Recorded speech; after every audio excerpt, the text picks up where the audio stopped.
vision advantage or anything like that. So unfortunately for Ballistix, if they keep drafting Genji with Tyrael as his only means of support, because that's exactly what KSV Black is trying to prevent, is Genji supports, then they're going to continue to struggle. I want to see adaptation right now. Well, the Garrosh ban is the one I was making jokes about. We can't ban Garrosh because they're going to get Maiev. So this should not mean a Tyrael nor a Uther ban. And if one of the two gets banned, I think it'll be the Tyrael. But I expect Maiev is now that kind of response into this position.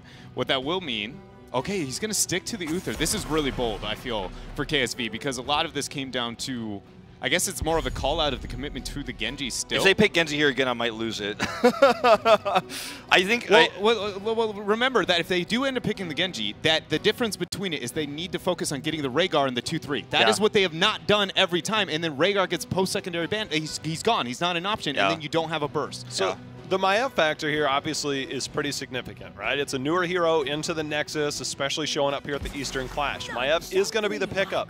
So for Ballistix, they're going into this route. This is Tomb of the Spider Queen, a map that does favor Johanna, and it's a good fallback option. The Junkrat was going to be something I was going to talk about, but the Genji here to kick things off.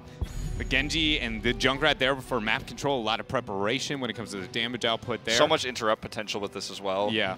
Overall, I'm not surprised to see the Junkrat get that spike in prioritization, but I am a little bit interested with the fact that we saw, essentially, KSV Black is saying that you are not going to ban Rhaegar in my head right now. Think about it. We saw the Genji committed to with the Rhaegar Uther bans out and saying you don't have the hypermobility. They don't have the Tyrael invuln. So they are relying on Ballistix not kind of pulling out what they've done to them 2 games back-to-back by committing to that Genji in that slot.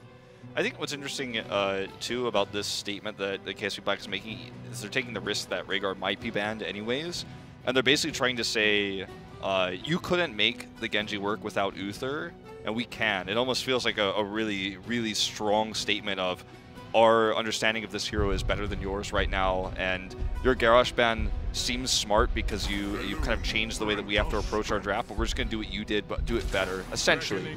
Tyrael is removed from them, though. They grabbed the Malfurion here. We'll see if that Rhaegar ban comes through. Not from KSV, from Ballistix. Ban this Rhaegar, especially when you're going to commit to the Tyrael. In that, kind of 2-3, I feel like that denial is going to be higher impact. I'm trying to figure out, am I missing something here? If KSV was willing to do that back-to-back in those first 2 games, is there something else that's I don't want to call it a tier 3 strategy, but definitely more in the niche realm that is going to be a pocket that is actually, because KSV calling this out feels so bold that they want the Rhaegar ban, I feel like. I see what you're saying. I mean, I don't think we're going to see like anything crazy like a Medivh or something to, I'm going to reach way out in left field. Hit me with it. Sake, when he played double support last year, one of his go-tos outside of Karazim was Morales. Oh, you're going to Morales? Yeah. And if you're trying to get Maev's trying to pull you with a tether, and she's walking away. One way to bring her back is hit her with a grenade and bring her back towards you. Like, tether this. You just play ping pong with her. I think you guys are getting like a little bit into like another realm here. Well, think about the draft here, right? Genji is going to be extremely hard to lock down. Junkrat plays from so far away that getting onto a Junkrat is almost impossible. So you got to find different ways to approach this. And Ballistix as well. We haven't seen much mage play, but Tomb of the Spider Queen does open up that book of heroes of like, look, we might see some mage style play, and they still have an opportunity for that. I think Rhaegar is the safest ban here if Ballistix looks at the game the same way that KSV has in terms of shutting down Genji's power play potential. They already have removed Tyrael too, so I mean, if he doesn't get the Rhaegar, what's going to protect a Genji in a team fight? Not a whole lot. There's not a whole lot of things left here. Stukov is certainly not going to be enough, especially if Ballistix drafts some burst on the back end. I think the Rhaegar ban is the safest one, absolutely. It's going to be a Johanna ban, though. That is perfect to me. I think we're getting bamboozled at some point. I just don't see, I don't know. This is so almost next level at this point that my brain is just hurting on, do they pick the Rhaegar? Do they not pick the Rhaegar? Is this actually... they've had another tier 3, again, that niche kind of one that they had in store. I'm excited to see that unfold. But beyond the support question, which is going to be Stukov, who else do they pick with this? Malthael, solid prep for Genji resets between that and the Junkrat, but very difficult composition if they aren't the ones initiating in most of this. I guess Malthael is pretty good responsively, but other than that, they do kind of... I feel like Tist kind of hates it, but I do think ETC would be pretty solid in this comp on this map because you have a lot of CC. You could set up a lot of plays with Stukov Junkrat with the ETC. He's your best tank next to Garrosh with Johanna removed to set up those plays in the early game. How do you guys feel about a Chromie here for Ballistix? I would love it. The play style of KSV is literally to stand as far away as possible. Stukov, you go into the lurking arm talent, you increase the range on it, so you don't have to be anywhere near. Junkrat can clear with his grenades from very far away, and Genji's in the flank position. Maev's opportunities are going to be far more limited on this battleground and in this style of play that KSV is presenting them. I think we're looking at more of a standard DPS like a Tychus with maybe like a mage like Gul'dan or something like that. Chromie's just not a hero that Ballistix almost ever plays within the region. It would be a crazy pick to see it here. I'm going to go with the Hanzo as the safer play here, with Blaze actually coming in as the solo laner tank here. Maiev being the second DPS. There's the Arthas coming through. Arthas similar to ETC in what he can provide in the early game, not as effective, I would argue, as ETC at picking up early game picks using the CC for this map. Wave clear on the side of Ballistix, pretty strong, but I feel like it's not a massive advantage for them. The Genji is going to be really interesting. I want to see if they can do what Ballistix was unable to do without the Rhaegar, without the Uther, and in this case, without Sanctification as well in team fights. Is Arthas kind of that like next level? Like, look, Johanna has Unstoppable with Iron Skin, and Ubrak normally could burrow charge away with the Unstoppable, but if you're Arthas, if you get tethered by Maiev, you're like, look, you can tether me, but I'm going to slow you down, and you're actually not going to take me very far. Like, is that kind of that, all right, this is a good, decent fallback option? That's a little bit of it. Also, I think a lot of people, when we view Stukov and we look at the kill potential that he provides, oftentimes we see the ETCs and the hard crowd controls, but a lot of people fail to underestimate, I mean, because the relative speed of Arthas compared to everybody else, you hit one Howling Blast, you see the arm come underneath, and he's going to body block all day. Even once you make it out of the zone, you're so low in HP that it's very unlikely you see yourself surviving those kind of circumstances. It's a pretty good duo. Not as good as some of the others, but it's solid. I think Ballistix has a really fantastic comp. I think we were trying to like reinvent the wheel or try to like figure out some sort of crazy idea as to what KSV Black was planning, but they basically just drafted a pretty meta draft with the exception of Arthas. The problem being that they don't have protection for Genji, but they're not all in on the Genji like Ballistix was in terms of comp, I feel. But Ballistix has a comfort comp with the Hanzo. Good night. Oh, see you later, Tist. Arthas, we can talk about how in an ideal situation he can kind of walk away from tethers and stuff like that, but not in this case. They have a comfort pick here with SC having his Hanzo finally. They have Maiev, who's probably the strongest hero in the game right now, and the highest first pick when available. They have Blaze, very good counter plays available for Riptire, for Dragon Blade.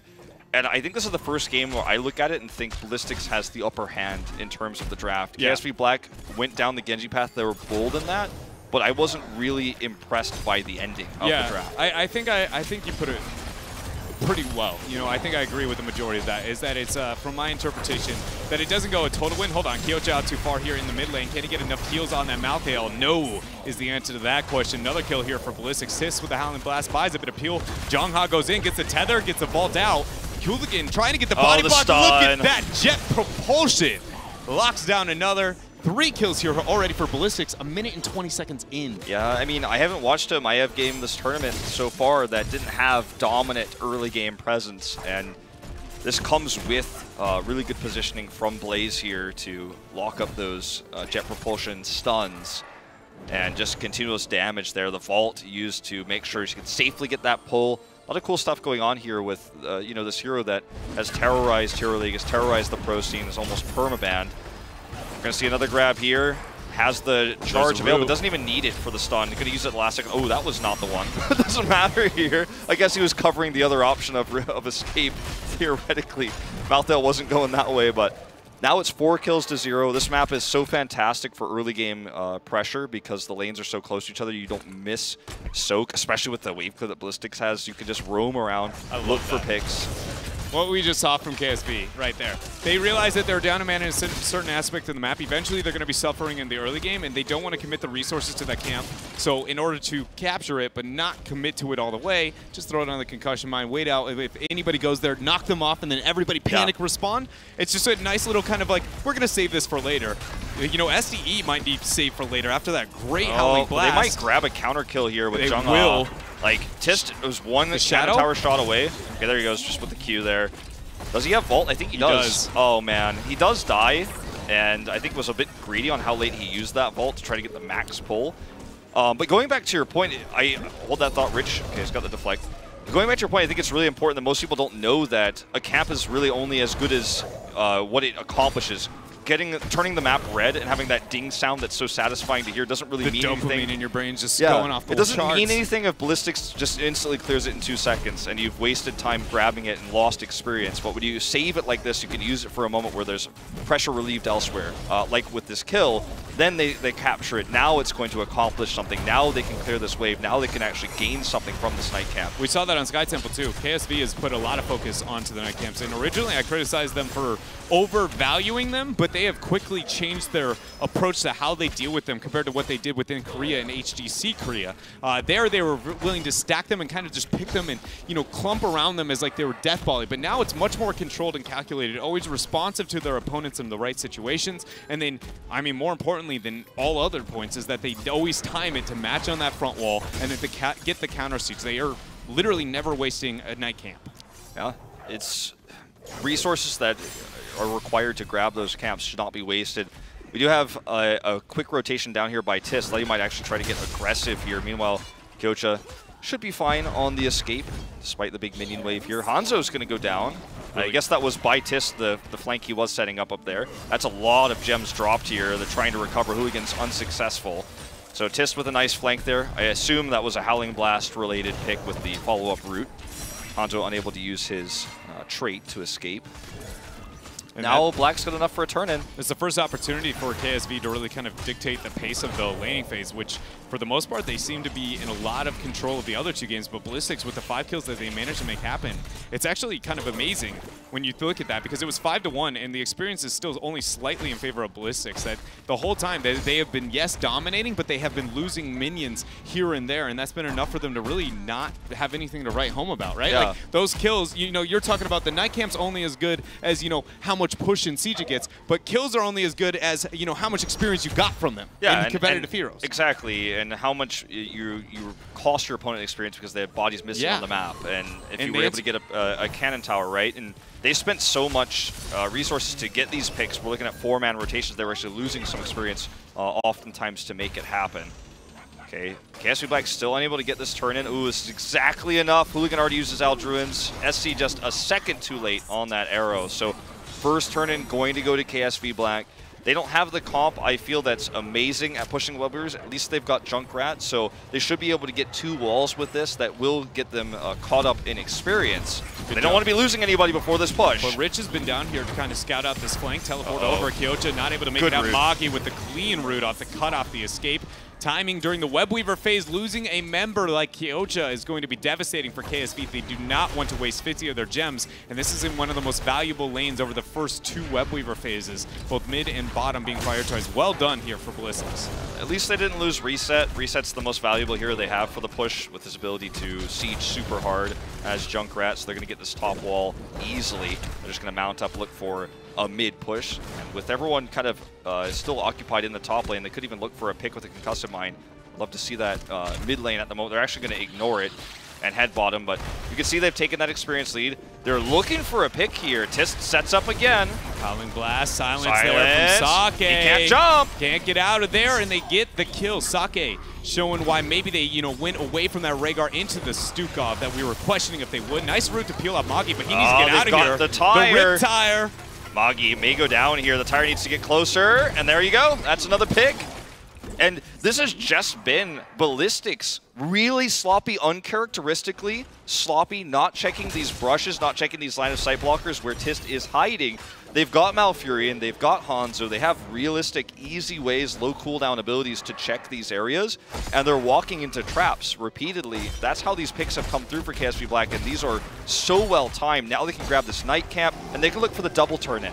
Also on the note of the adjustment, because I feel like we talk so much about, you know, the Rhaegar bans. Is this still going to be the Rhaegar for KSV with the commitment to the Genji? We see Sake mixing things up here with the build, going with the flailing swipe over the massive shove, having the opportunity to get multiple interrupts into what we can expect to be a Sanctification yet to be used. Also Hanzo yet to choose his heroic as well. It is going to be Sanctification. Silence onto Maev. She's trying to scoot out. Ball to use. Good Sanctification drop 2, but that is actually way too many cooldowns for Ballistix to be successful in this next fight. Yeah, they can't really utilize the Warden Cage very well in this upcoming fight. Bunker fades away here, it's going to be too difficult, I think, for Maiev to get into position to set this off. Even if she does, Kyocha still has Tormented Souls, and he's going to turn very fast. Watch Kyocha. He's about to let loose here. Tormented Souls goes in. Destruction. Hanzo just immediately fell. I feel like that Warden's Cage, I don't even see it. It's not even relevant. Hooligan is going to go down here as well. Jungha's not even going to get the slip out. This ends up being a full team white. SDE actually needs to leave. He's holding 45 gems. If he stayed for 1 second longer, he would have been dead. By the way, I want my favorite thing about every single talent pick so far is the X Strike, because we talked about how little Dragon Blade would accomplish with this comp, and I'm thinking, how little could Genji really do? There's no Uther, there's no Sanctification, their opponent has Sanctification and Bunker. X Strike is basically this heroic that gives them extra mobility, extra picks. It makes so much sense because now they have the ability to, when Tist has these setups or when they're looking for counter kills on Ballistix, a little bit more oomph, a little bit more distance. I really, really like how they've set this up. Yeah, this is something that has been a response to Warden's Cage in the Western world, and X-Strike is, I mean, it wasn't the only place that we've seen it, but X-Strike is essentially used like Metamorphosis it used to be, right? Where it buys you that iframe that allows you to survive a little bit longer. Tis might need to survive a bit longer. Nice tether root coming out from Magi, but it looks like he's going to be just fine. Now he turns the tides here, looks towards SDE, drops down that bunker. That's 53 gems. He needs to tread lightly. Yeah, he really should. Needs to be careful, too, because the Web Weaver's getting involved on this push as well. Looks like they will escape for now. Root coming through, but no follow-up. I feel like that whole disengage was forced by Sake's There's the X-Strike. They turn on him. One shot onto Rich there, getting out a little bit too far. Now the Dragon Arrow's response. Tether not even used quite yet. Riptire buys a bit of time and room. Sanctification moving down, but Sake is surely going to drop here. No, he gets the use on the passive. Yeah, he gets that kill switch through. Will survive here. Kyocha playing with fire. He wants this kill. He's going to go with Tormented Souls, healing himself up. Bunker does come off cooldown here. Ballistix fighting this 4v4, but there's so much sustained damage for SC.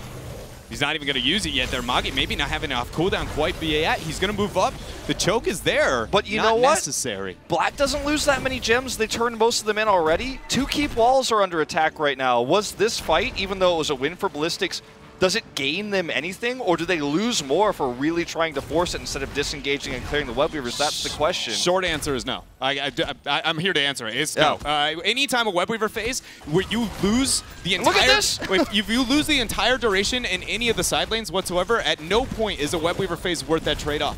3 versus 5, there's no point. They can go boss because Ballistix had to go clear those Web Weavers, not just the Web Weavers, but the massive super pushes of minions that were hitting their keeps as well. This means 3v5 initially, they can start a boss, and they're just going to take it casually. I don't even think Ballistix could even think of contesting this at the moment. They finally get that big fat turn in. SD's still holding 42. Get that turn in. It's going to help mitigate the boss damage, but KSV Black, I think, is very happy with everything that just occurred in that last exchange. If the Web Weavers were cleared before that last fight, it means Ballistix is the team that takes a boss. Ballistix is the team that's threatening these things, a boss and Web Weavers, but because they didn't clear those Web Weavers when they took that fight, it just didn't matter at the end of the day. And this Web Weaver push is going to be virtually useless. Yeah, it is. Actually, it's going to cost them more than just the Web Weavers and the 50 gems. They're going to lose forts in the process. That's something that, you normally don't say too often, is I got the turn in and I'm the one losing the structures. I mean, that's solely because the 16 advantage, let's be real, you can just look at that mid fort and it would drop, but it's kind of funny. It's just, you almost never see these kind of circumstances unfolding. So we've seen the gems on reserve. We know that the boss is now not an option, excuse me, for Ballistix. There's, even if they have enough gems for a turn in 16, because it's so distant, there's really nothing for them to do here at this point in time on the map, or anything that they can deal with. And so KSV can move up, look for the keep front walls, and even though the Web Weaver phase is there for Ballistix, they need to reserve those gems as a win condition. The funny thing is, they left the top Web Weaver alive, almost it felt like intentionally, because it was so weak and it basically defended the boss, so that they could collect a few more gems, so that now that the clutch is available again, they're closer to having a turn in. They didn't want the next turn to be available for Ballistix even faster. They just left that top Web Weaver up there. Ballistix couldn't look for a turn in right now if they wanted to without 16. And they just have to kind of play passive. And the Web Weavers push the waves away from them, so it's even tougher to soak now to try to catch up to 16. So all they can do is just try to camp, but Ballistix gets both camps. Yeah, and anybody who's kind of confused on the thought process on why you would leave those Web Weavers alive, it's much like you see in the Western teams. It happens on Praxis Holdout a lot, where you leave those back Guardians alive so the boss can't be threatened when you're so far behind. It's a very, very clever play here. And again, showing the dominance of KSV. It shows also, look at that flank. I mean, it lets you have the lanes pushed as well away from Ballistix, which means it's tougher to soak for 16. The further you are away from your base, the further you are from your team, the tougher it is to go kill those minions to gain 16 in the first place. And KSV Black could punish that. So Ballistix, again, just playing super passive. You know, their winner's bracket life is on the line here. Which gets interrupted. They don't have enough just yet.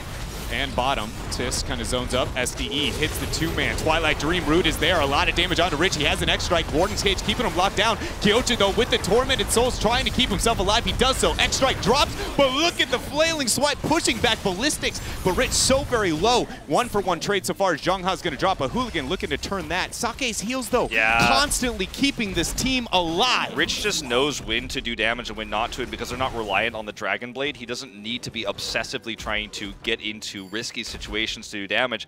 He survives long enough for the bio kill switch to come through. This somehow, some way, despite a really great setup for Ballistix and SC surviving, having the dragons there, they just couldn't find a way to continue the fight. Warden's Cage was well placed. Now KSV Black looks for a turn-in. The follow-up to this, if they get top keep, is just to back away, retreat to boss, and look for a push to end at 20. I mean, I know I'm looking 3 steps ahead, but with how this game is looking right now, that's probably KSV Black's game plan. Save top push for the keep, retreat to boss, take that 20 fight there, end the game. And for Ballistix, what do you do now? What do you do here? It's rough, man. All lanes are pushed. I think it's tough to get a pick with this comp. It's not a pick-based comp anymore past the early game. I think what we can expect from KSV is once we see these keep from walls kind of die down because they have so much pressure onto the map and that huge lead, if they, you know, can't get anything, they will play it a bit safer. But if they can pick a fight, hold up though. The ones trying to pick the fight here is Ballistix because they see Junkrat down below. Riptire is going to come out to try and help out the team. Tis is keeping himself alive. The silence is there for a moment as Sake pressures it out. Tormented Souls dropped. Bunker is used. SDE bouncing in and out. That's 75 gems. He wants to try and keep himself alive. Look at Rich on the backline. X-Strike in gets over. The reset. He still has a dash too. The swipe to try to push Hooligan into the corner. He's got that Aldruins trying to get out here. Rich coming in for more though. Might actually find himself stuck. He's got the deflect. But look at the top push. Look at the bottom push. Look at the map. Everything here for KSV is if going in their Ballistix favor. loses anybody, this could be core before the boss is even an afterthought. That was what I was going to say. Was I think that they're going to look for kills and try and bait them into a fight, and that's why I was so surprised Ballistix was the one choosing it. Yeah, they took the fight. I think Ballistix felt like this was game over no matter what. They felt like they had to take a fight or they were going to lose it. But I think it might have been the worst thing they could have done. Well, surely maybe GG here as the final siege potentially for KSV. Already up 2 games. They march to the core. Shielding is going to be dropped. Webweaver's making its way in. Knockback on Nabagi. Rich is going to move forward. They already found themselves the Mayab. Twilight Dream goes in, hits 3. SDE with the jet propulsion, throwing out the flames. The fire, he goes down. 3 are dead. And this looks like a clean 3-0 here. It certainly does. SC survives a little bit longer, but he's going to go down. And what a fantastic showcasing of how to draft against Genji, how to play Genji with the X-Strike, how to play against Maiev. My MVP for this game is definitely Sake. Tis a close second, man. Setting up those picks with the Arthas in the early game. And what I saw in a lot of those Warden cages was just immediately Sake grabbing the melee who was trapped, most cases Tist, putting a silence around him so no one could really approach him and do any sort of combos, do any sort of follow-up damage because silence was there. Sake also really showing how to play Stukov in conjunction with the Genji, you know, and Rich showcasing if you play passively enough with the Stukov, you survive long enough for those bio kill switches, you can do a lot of extra damage even without a Dragon Blade. Yeah, I feel like that was, you know, because the draft was a huge narrative going into this, especially after games 1 and 2, to like bring to light where are we talking about the Rhaegars, the Stukovs, the kind of trade-offs into that, and it's a huge difference to see the X-Strike survivability and the utility of the character with that, and not needing one of those burst healers because you avoid that heroic choice and got that survivability with that. And then the adjustment to go with the Arthas to, so if Genji can survive on his own and Arthas has the Icebound opportunities within that and the Frozen Tempest, nobody can get enough damage output to get any kill onto anyone. And then Sake with a flailing swipe is suddenly a useful hero, where in all other cases we've seen Stukov, he's just like, here's my massive shove, team please don't die, and then you lose the fight. They're picking the same heroes, but they're playing them differently enough that it doesn't matter. And it was pretty so inspiring, well to be honest. It like was. The flailing swipe is just a ruining heroic for any sort of setup that the cage is trying to create. Yeah. I think that when I looked at this draft, right when we started the game, I said this is the first draft I feel like Ballistix is ahead. I don't really understand what KSV is trying to do with this draft. It feels disjointed. But after watching that game, I feel like I learned a lot about the possibilities that you can run with Stukov Genji, the X-Strike usage, how Arthas fits into a draft like this. Feels map-specific as well with how they used Arthas. I think Ballistix' best chance to mitigate what happened in the early game would have been to try to check vision more often. They were kind of caught with their pants down a few times with the Arthas setups, and KSV Black looks the cleanest they've looked all year. Yes. Absolutely. Really I mean, even cleaner than a majority of their play, I would argue, even of last year. You know, there are moments where I still feel like I saw a hard time to be like, it's the exact same, but, you know, kind of through the highs and lows and the Chen-rich, you know, era, which we try and forget about for us. We do try to forget. But we have a winner's interview here with, I believe, J-How and KSV, so we're going to send it over to the stage. I am here with our winner, Rich from KSV Black. And Rich, you guys coming into this event had some role swaps, which were kind of the talk of the town for everybody. It seems to be working out for you guys. You guys are looking like the old MVP Black that we knew from the 2016 days in terms of your strength. What is your comfort level? Does it feel that way to you that you guys are stronger? 안녕하세요. 선수 우선 승리를 축하드리고요. 이번 이스턴 클래시 참가하기 전에 포지션 변경을 진행을 했는데 그 포지션 변경이 상당히 지금 잘 작동을 하는 것 같은데 이것에 대해서 생각하시고 앞으로 이제 토너먼트에 대해서 어떤 자신감이라던가 어떤 기대가 있으신가요? 일단은 포지션 변경에 대해서는 사케 형이 힐러를 너무 잘해주고 있어서 만족하고 있고요. 저랑 리셋 형이랑 보는 킬각이 비슷해가지고 상당히 좋은 것 같아요. First for the roster swap, Sake is really good at play the support, and I think Sake and other team members we have a same thinking and opinion to initiate the team fight. All right, you guys have taken out some of the best teams so far between Tempest and between Ballistix. Moving on to the finals, when you look to the lower bracket, which of the teams remaining, especially with Blossom in there, do you see might make it into the finals for you guys to face off later today? 지금 현재 로어 브라켓에 다른 세 팀이 이제 내려가 있는 어떤 팀들이 이제 마지막에 있는 결승전에 올라올 거라고 생각을 하시나요? 저는 아마 템페스트가 올라올 것 같고, 근데 템페스트나 발리스틱스나 서로 약점이 있는 거를 저희 팀이 경기할 때 벤으로서 보여드렸기 때문에 그거를 잘 이용하면 될 것 같아요. I think Tempest will be move up to grand final, but when he played both Tempest and Ballistix, we show their weakness point during the draft. So maybe each of the team they have to utilize their weakness. Yep. And when we look at the finals, obviously you guys have taken out the #1 and #2 seed of Korea. What is the confidence of the team like going into the finals with that winner's advantage? 이제 마지막 결승전에 진출을 하게 되었는데요. 그 결승전 진출을 하게 된 대해서 어떻게 생각하시고 이제 우승에 대해서 자신하시나요? 결승전을 간 건 기쁘지만 아직 우승하기 전이라 그렇게 기쁘진 않고 우승을 해야 진정한 챔피언이라 생각해서 아직은 그렇게 생각하고 있지 않아요. I'm happy about we made the grand finals, but I got us down because we are not champion yet. Well, congratulations so far, and we will see you in the finals later today. But for now, we're going to send it over to a break as we will be heading to our lower bracket when we return.